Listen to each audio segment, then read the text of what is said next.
Hey there, Superboy fans. Sam cannot be with us this week as his work schedule is just incredibly busy at the moment, but we wanted to put some content out there. So here's another commentary. We've got a special guest this week. I'm Tom, obviously. With me is Christian Jacobsen, who you may know from the comments on all the previous commentaries. Hi, folks. I'm Manomite1974 on the comments. And it's been great having you in the comments, because when we've made mistakes, you've been the guy who you know exactly what to say. Like, you've corrected us on quite a few things. Like, I had no idea that, was it Super Friends did the multiverse before Superboy? Yes. Yeah. They were the first ones to do it with the episode Universe of Evil. See, that's cool. I didn't even know that, but I've been telling people for years that Superboy was the first DC show to introduce the multiverse. Now I just have to slightly tweak it and say it's the first live action show. Exactly. And I gotta say, they did a pretty good job on it. Oh yeah, I mean, I've said it 1,000 times. I've probably even said it on this podcast. But what a shame they didn't bring Gerard in for Crisis on Infinite Earths, because that would have been the absolute perfect time to have a Superboy cameo. But what can you do? Yeah, I would agree with you on that, Tom, except here's the thing. They probably would have ended up killing him and maybe Stacy at the beginning of whatever they had them in. Yeah. Which would have been a shame.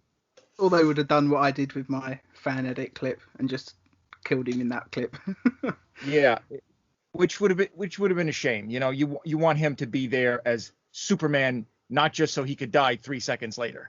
Yeah, that's true. But hey, on the other hand, though, we know there's at least 4 different Gerard Superboy universes out there. So they kill him in one, we've got 3 left, so it would be fine. But 4 if you count the one that was in the special that they, the comic special that they closed the show off with, but that doesn't count. No. As much as I would like to consider those comics canon, yeah, they're not. They never are. Even when people say, like, filmmakers, if they've got a tie-in comic to their movie, they say, oh no, the comic's canon and all that, it's canon to the movie. And then the sequel comes along and it turns out it wasn't canon anyway, so. Yeah. I would say the initial 22 issues, they are canon. But the special is not. Yeah, the special messes with things significantly. So up until that moment, we realize that it's just fan fiction. It kind of is canon, and then it just goes off the rails. Yeah, and you know what? I like a good bit of fan fiction, as long as it's not the kind of fan fiction where they have just characters falling in love with each other who have no business being together.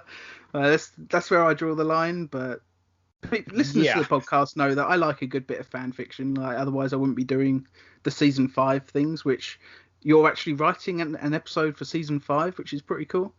Yes, and I will do a little tease. It's going to involve Metallo. Awesome. I just finished.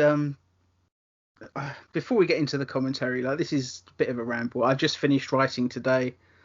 It was pretty much done, but I was watching Darla Goes Ballistic earlier today, and I'd completely forgotten that at the end of that episode, after they've cured her, she turns off a computer by winking at it.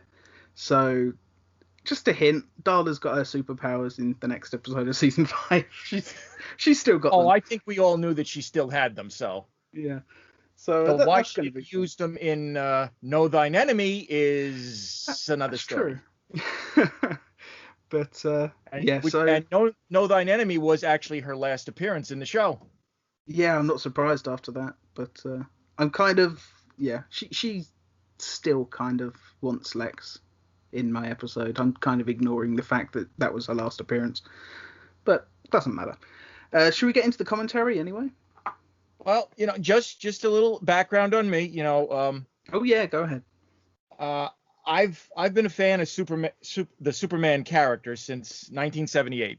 First movie my dad ever took me to see in the theaters at the age of 4 was the first Christopher Reeve.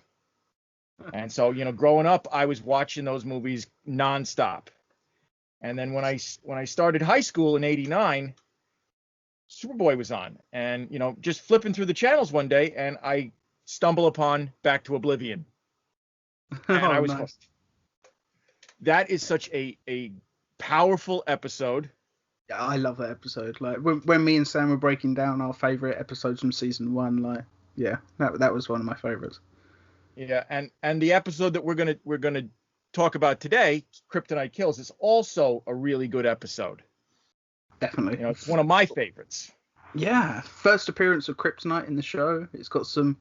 I actually think Lex Luthor's acting isn't terrible in this episode. Like it's probably the best he ever was. I would But I would tend to agree with you on that, Tom. The way I look at Scott Wells's acting in most of the other episodes he's in, it's akin to somebody doing a very bad William Shatner impression. yes, it's very Shatner-esque. Yeah. He emotes, but at the wrong moment. Yeah. He halts his speaking at the wrong moment. It's and I think also when he is speaking, it almost sounds like he's acting for like an old radio play rather than live action series. Like it sounds like everything. His acting style is pure voiceover, but not good voiceover. It's like old style radio voiceover where they had to speak loudly because the microphones weren't very good. Yeah.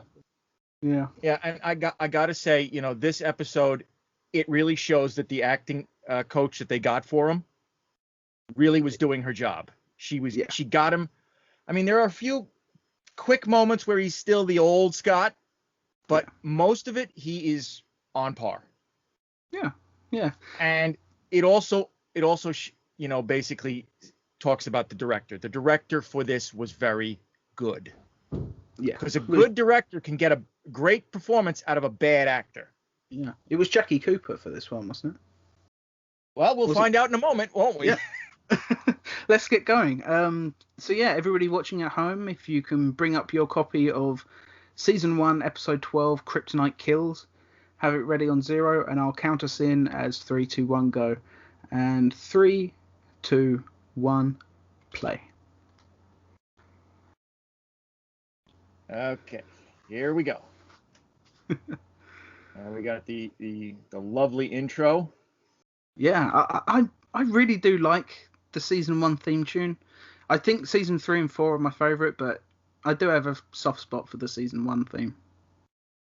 Oh yeah, it's a they got.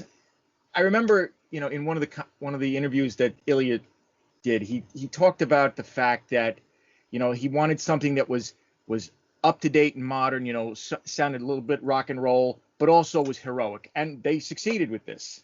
Definitely. I also quite like in the intro credits though how you can see the actors through the shield. Like, that was a pretty cool idea. It's a shame they didn't stick with that a little bit longer. Okay, we got our kids walking through a fake desert. Fake Addis Ababa. Yeah, and I never believed that this was actually Addis Ababa. No. Just for the fact that these two kids don't look like they're black. No. But I like the fact that this and one other thing in the episode really are kind of like homages to Superman the movie. Yeah, I mean, you got Kryptonite in Addis Ababa.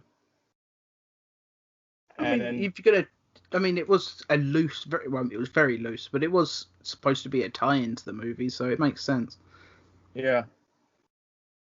And of course, our first appearance of the great George Chakiris as Professor Peterson. Yeah. It's funny, when I was watching Darla Goes Ballistic, it's funny, in one scene, Matt actually runs out the room saying that he's got a phone call with Professor Peterson, and like obviously the character never. Cooper. Yeah. But yeah, Dr. Peterson was mentioned in Season 4, but he wasn't seen after Season 1, I think. Season 2. Season 2, was it? Right. His last appearance in Season 2 was Microboy. Right. Yeah, of course, and he was mentioned briefly in Season 3.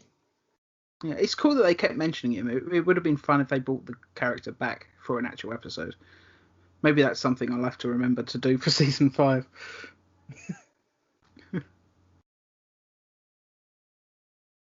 Lex and his smug look. You got to admit that even though his acting was bad, when he's playing Lex as a smug jerk, you Scott's really buy good. it. Yeah, you totally buy that he's this egotistical, smug. Just it does make you wonder how any woman can stand to be around him though, because like how little self-esteem must they have to take the kind of. I mean, it's very passive aggressive. It's sort of practically abusive. So. The infamous Kryptonite makes its first appearance. Yeah, and it never quite looks like this again. Yeah. After this, I think it was just painted rocks, wasn't it? But yeah, painted rocks, crystal. And then they had a special effect overlay of the glow. Yeah. I gotta say, I like Jon's reaction to the Kryptonite here. He genuinely looks really sick. Like he's sweating and everything. It almost looks like somebody just slipped him a Mickey, as it were. Yeah. You know. It is funny though. This scene always annoys me because like his glasses have fallen off. How does nobody recognize him? Especially Lana, who's like sitting TJ. over him, or TJ. Like even Lex. Everybody at this point should be like, "Wait, Clark is Superboy? We've all seen him." There's a photo of him in the Schuster Herald every now and then. You could always go by the what John Byrne established in the comics in '86, that Superman was always maintaining slight vibrations over his face to, obscure pictures. So maybe that's what Superboy was doing. I don't think he's got the sort of control to do that right now, though. Yeah. This moment I like, Lex showing how devious he is, using Clark's infirmity to hide his theft. Oh, definitely. It definitely has shows that he has improved his criminal activities since Jula Technikal. It's funny as well, like when he told Leo to shut up, and Leo just kept talking, thinking that Leo thinking he's doing a good job. Like Lex definitely did that on purpose. He knew Leo wasn't going to stop talking because Leo talking was the perfect distraction. Perfect added distraction, because remember they were all distracted by Clark. But it probably helped distract the girlfriend anyway. Lex only took one bit, but Clark seems fine now. There's loads more on the desk. Yeah, but Peterson did close the box up. That's true. Thing. Yeah. It was a lead box. Yeah. And as great as Michael is as Leo, he doesn't look like he's a college age kid. He really doesn't. No, he definitely doesn't. But then, the fact that he said that he was 30 years old when he got the role. Yeah, you can tell. When the interview guys did. But then again, when I went to college and university, like there were mature students there. I had one student in my class who was like fully grey, like full grey hair and everything. But I don't know how things work in the US. This is the part about Lex that I don't get. The dorm room. Yeah, it's an odd. It looks more like an apartment in some swanky building. He's definitely yeah. I wonder where he got his money from. I suppose the life insurance policy on his parents. The life insurance policy from his parents, and then probably investing it. And stealing like military weapons and jewels and selling them on, yeah. And I like how they really are setting Lex up here as not the Silver Age-esque villain that he became in seasons 2, 3, and 4, the mad scientist, but more of the corrupt businessman crime boss type, that he has other people doing his work for him. Yeah, it's an interesting change when they go from season 2 and that. Like, it's fine, the personality. I actually prefer the Sherman Howard Luther anyway, for obvious reasons, but it's a shame that a little bit more of this wasn't kept. I do like this scene, though. They did keep it for the first 2 episodes of season 2. And then, of course... by the end, he's inventing all sorts of things. He's a super genius, and Yeah. like 'Cause Lex I think, he's a devious man, but I never saw him as a kind of super genius in the first season. yeah, we don't even see his scientific expertise until Luthor Unleashed. Yeah. Man, these nerd characters are so overdone. Yeah, they're about as overdone as Gerard was in season 2. Not, I think Gerard was slightly less than what they are, but man, they're just. I mean, this scene right here, Scott is really on point with how he's acting. Mm, It doesn't seem like he's reading off a script. He feels really natural here. yeah, definitely.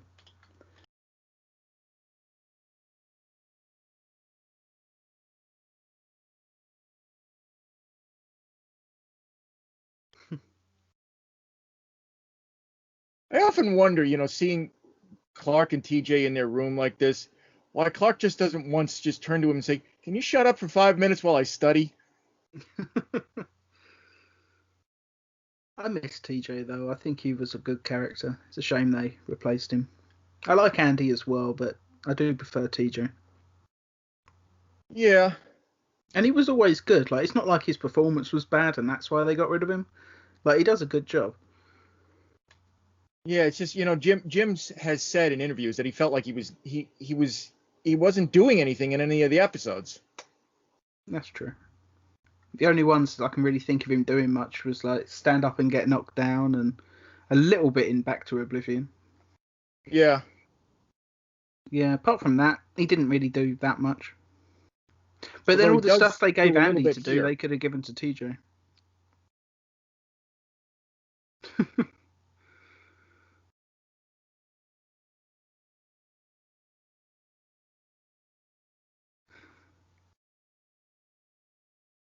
Yeah, this is a cool scene coming up.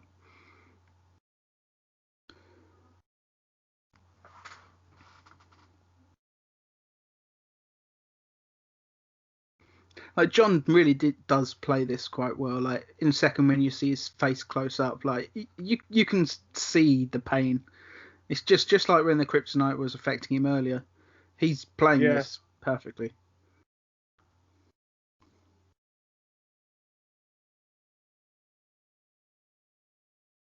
Yeah, I have to say I like John's portrayal. And I Yeah. remember back when the show first premiered, he did an interview in one of the local papers around here, and he said that he's not going to be the nerdy Clark that we saw in the movies because he's still in college. He hasn't learned how to do that yet. Yeah. And I think He hasn't developed his secret identity. Yeah, and while that is a great way to go, the problem with that is he doesn't play Superboy and Clark different at all. He doesn't lower his Yeah. voice as Superboy or anything like that. That's He doesn't definitely one of the stand biggest differently. issues. You can almost see with when Gerard comes in, when he starts being super nerdy in season 2. I look at that as that's him testing out how to differentiate himself from Superboy, so people don't recognize him. But by season 3, he's found his groove.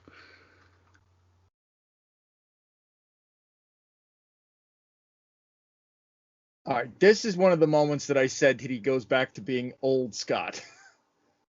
Yeah. Because when he's on the phone here, it almost looks like he's reading off the script. It really does. It's like he's got the scripts glued onto that picture frame. Oh, but he hasn't. But it really does look like for a second that he was looking at the ground, reading his lines.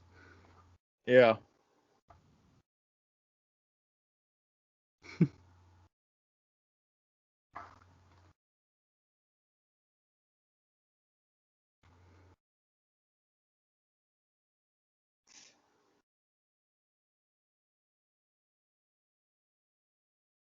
It's funny though that he did just say that Clark's always having bad falls and stuff like that, but John's Clark wasn't that clumsy. Yeah. It would make more sense saying that about Gerard's in season 2. Because he was always tripping over something, like carrying a tray of drinks by the pool, and he's like, one of his sandals comes off, and I'm Oh trying to yeah, and remember what. Mr. and Mrs. Superboy. Yeah, I remember that. Yeah.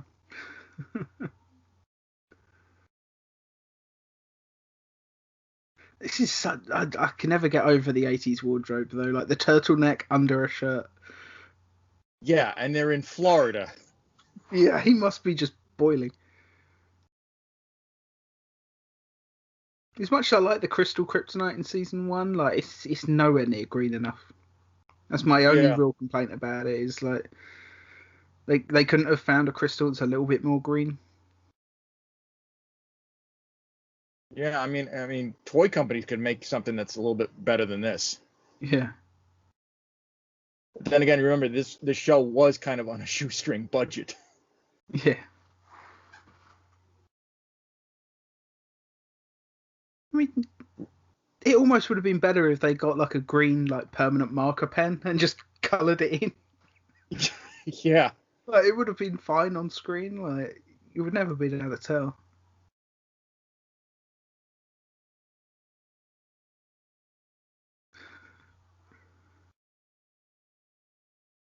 See, I don't know how she can stand him. Like, there's nothing charming about Lex. He's just smug and just full of himself. She must have low self-esteem issues. She really must.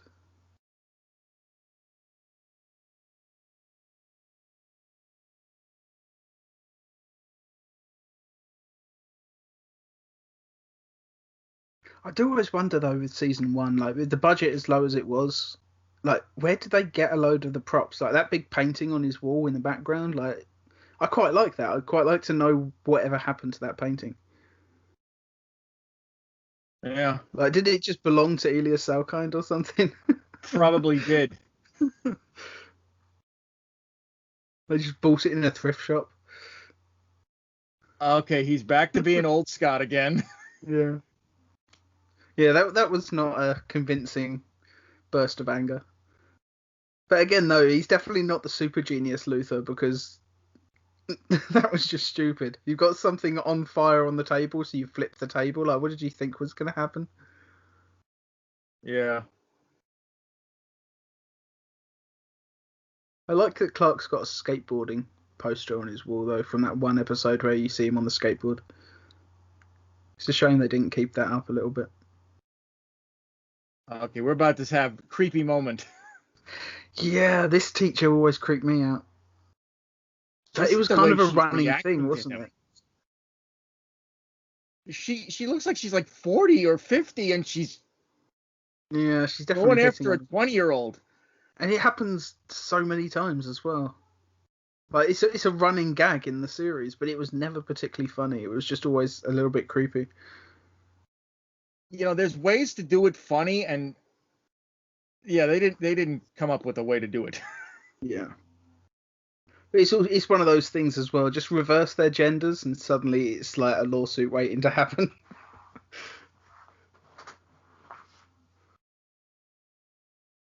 But again, with that kryptonite, it just looks white.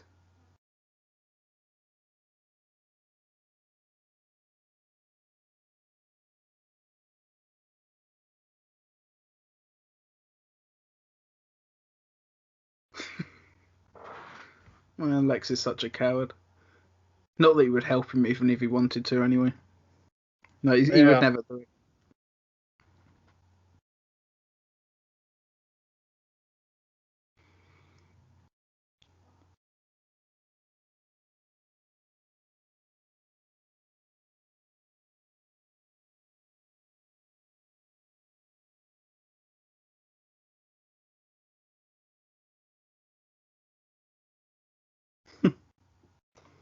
Okay, he could have been a little bit better with his delivery on the "Don't make me ask."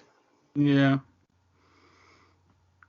You know, somebody like Michael Rosenbaum would have said it, and you would have felt that he was telling you, if you don't go in there, I'm going to kill you right now. Yeah, like he would have got. Yeah, his voice would have got low, and he would have just got upright in his face and just been like, "Yeah." Rosenbaum knows how to do threatening. That's why he's one of the best Lex Luthors ever put on screen, in my opinion. If not the best.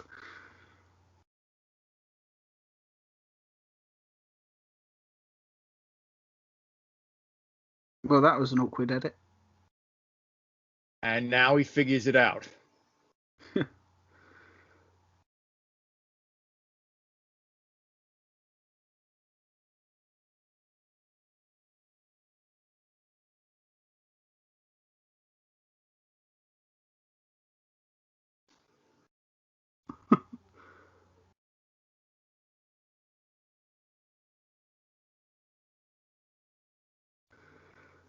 Scott Wells is acting.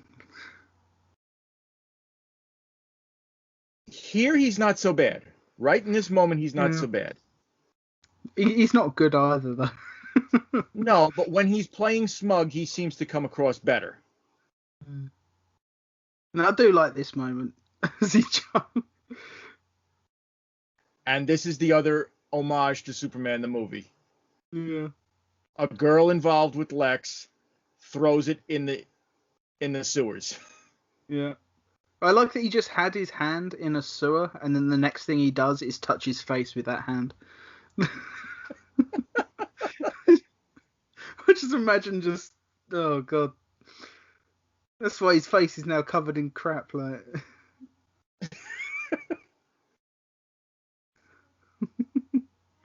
Oh, there's a really bad bit of his acting coming up any second now when he asks him to smile. It made me laugh. I watched this episode earlier in preparation for this, and it made me laugh out loud.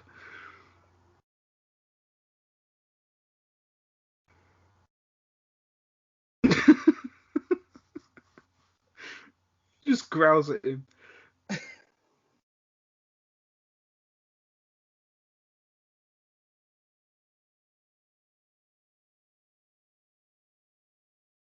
It's a shame that Peterson wasn't in this episode a little bit more. Yeah.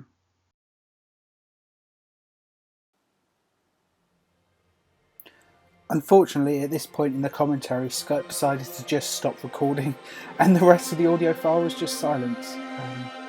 Sorry about that. Hope you've enjoyed this episode anyway. Please do remember to like, share and subscribe, and we'll try to get some more Superboy related content to you as soon as possible. Thanks for listening.